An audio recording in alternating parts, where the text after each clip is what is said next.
Indigenous Rights Radio, because knowledge is power.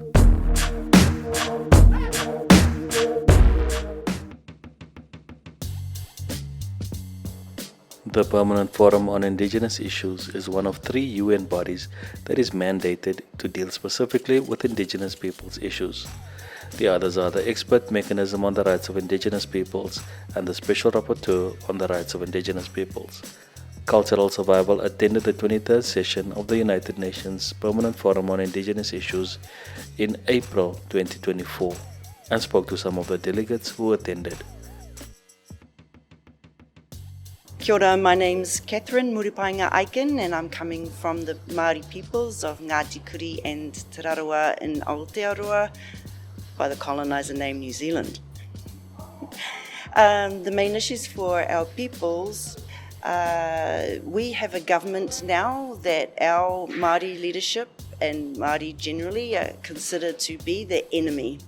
They are anti-Māori, their policies are in fact anti-Te Tiriti o Waitangi, which is the founding document of our nation, and the government wants to totally rewrite it without the free, prior and informed consent of Māori peoples. That's very bad. They've also decided to undo all of the progress and advancement for ecological and environmental protection that we have in Aotearoa right now. The government wants to undo a lot of that.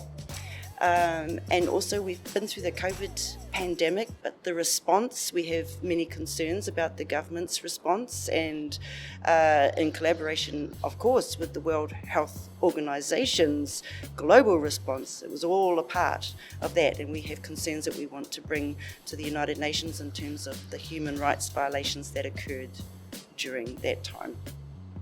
So being here at the UN, was it important? Well, I actually spoke at the General Assembly Hall earlier this week, and I told people that we need to be aware the United Nations is becoming more fascistic.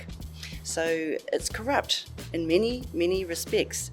We need to, as Indigenous peoples, consider creating our own United Indigenous Nations and focusing just on our priorities and dealing with each other in respectful ways as sovereign peoples, not being deferential to the UN member states and the UN system, which is actually doing us just a great disservice.